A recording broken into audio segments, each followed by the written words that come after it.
Halo, nama saya Feli. Saya akan membahas ekonomi DKI Jakarta.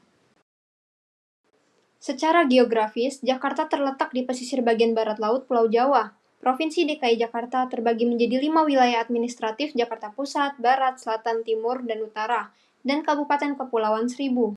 Secara geologis, seluruh dataran terdiri dari endapan Pleistosen yang terdapat pada kurang lebih 50 meter di bawah permukaan tanah.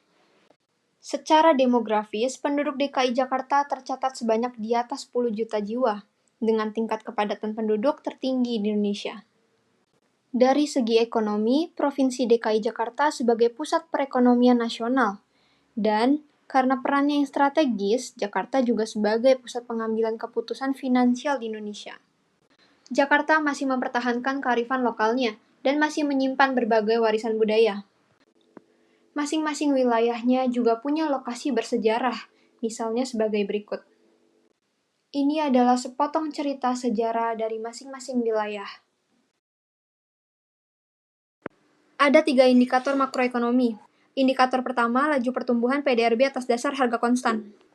Ekonomi Jakarta secara garis besar tumbuh sebesar 4,96%. Ini lebih lambat dibandingkan capaian tahun 2022 dan di bawah angka nasional. Atas dasar harga konstan, semua wilayah administrasi menunjukkan pertumbuhan yang positif, kecuali Kepulauan Seribu yang kontraksi. Indikator selanjutnya yaitu PDRB menurut lapangan usaha. Indikator ini saya bagi menjadi 2 subindikator. Subindikator yang pertama yaitu pertumbuhan ekonomi DKI Jakarta tahun 2023. Lapangan usaha yang mengalami pertumbuhan tertinggi yaitu transportasi dan pergudangan. Selain itu, ada beberapa lapangan usaha lainnya yang juga mengalami pertumbuhan, tapi ada beberapa juga yang mengalami kontraksi. Struktur ekonomi Jakarta menurut lapangan usaha atas dasar harga berlaku pada tahun 2023 tidak menunjukkan perubahan yang berarti dibandingkan tahun sebelumnya.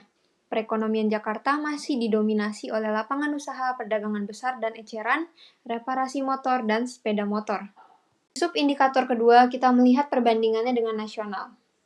Sektor dengan pertumbuhan yang lebih unggul di Jakarta dibandingkan nasional yaitu sektor jasa lainnya. Sementara sektor dengan pertumbuhan yang relatif sebanding ada di sektor transportasi dan pergudangan, sektor penyediaan akomodasi dan makan minum, sektor perdagangan besar dan eceran, reparasi mobil, dan sepeda motor. Terakhir, sektor dengan pertumbuhan di Jakarta yang jauh lebih rendah dibandingkan nasional ada di sektor pertambangan dan penggalian, sektor pengadaan listrik dan gas, dan sektor ini adalah hasil analisis berdasarkan apa yang sudah kita lihat tadi. Indikator terakhir yaitu PDRB menurut pengeluaran. Sama seperti sebelumnya, saya akan membagi menjadi 2 subindikator. Subindikator pertama yaitu pertumbuhan ekonomi DKI Jakarta tahun 2023. Pertumbuhan terjadi pada hampir semua komponen pengeluaran kecuali komponen PKP atau pengeluaran konsumsi pemerintah yang terkontraksi.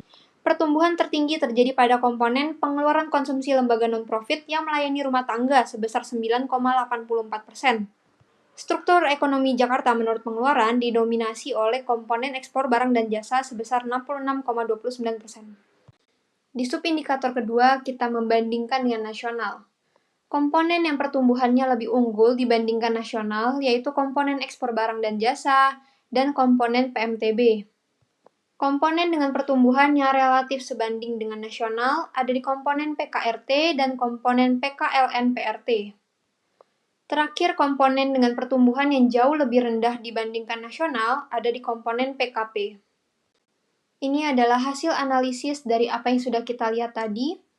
Dari semua yang kita lihat tadi, semua indikatornya sudah baik di Jakarta, kecuali yang masih perlu ditingkatkan ada di komponen PKP.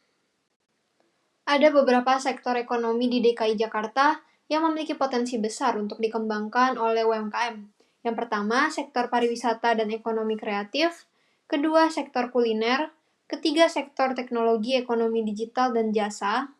Yang keempat, sektor budidaya tanaman dan pangan lokal. Yang kelima, sektor daur ulang dan ekonomi sirkular atau mengolah sampah menjadi produk bernilai. Ada beberapa usulan kebijakan yang dapat dilakukan untuk mengoptimalkan potensi UMKM dalam berbagai sektor dan meningkatkan PDRB Jakarta. Yaitu yang pertama, kemudahan dalam akses permodalan. Kedua, bantuan pembangunan prasarana. Ketiga, pengembangan SDM. Keempat, peningkatan akses teknologi. Kelima, mewujudkan iklim bisnis yang lebih kondusif. Keenam, memfasilitasi pameran perdagangan internasional. Berdasarkan pembahasan tadi, ada beberapa hal yang bisa kita simpulkan. Meskipun Jakarta pada 2023 tetap menjadi kontributor utama perekonomian nasional, tapi pertumbuhan ekonominya secara garis besar menunjukkan perlambatan dibandingkan tahun 2022, bahkan sedikit di bawah rata-rata nasional. Sektor-sektor ekonomi di DKI Jakarta yang punya potensi besar untuk dikembangkan oleh UMKM, ada sektor pariwisata dan ekonomi kreatif, kuliner, teknologi, ekonomi digital dan jasa lainnya, budidaya tanaman dan pangan lokal, daur ulang dan ekonomi sirkular. Kebijakan yang saya usulkan untuk mengoptimalkan potensi UMKM yaitu yang pertama kemudahan dalam akses permodalan, bantuan pembangunan prasarana, pengembangan sumber daya manusia, peningkatan akses teknologi, mewujudkan iklim bisnis yang lebih kondusif, dan memfasilitasi pameran perdagangan internasional. Sebagai implikasi, kalau diberdayakan secara strategis, dapat meningkatkan ketahanan ekonomi terhadap guncangan, menciptakan lapangan kerja baru, dan memperkuat daya saing Jakarta di era global. Tapi kalau gagal akan menghambat diversifikasi ekonomi dan membatasi kemampuan Jakarta untuk beradaptasi dengan tantangan ekonomi di masa depan.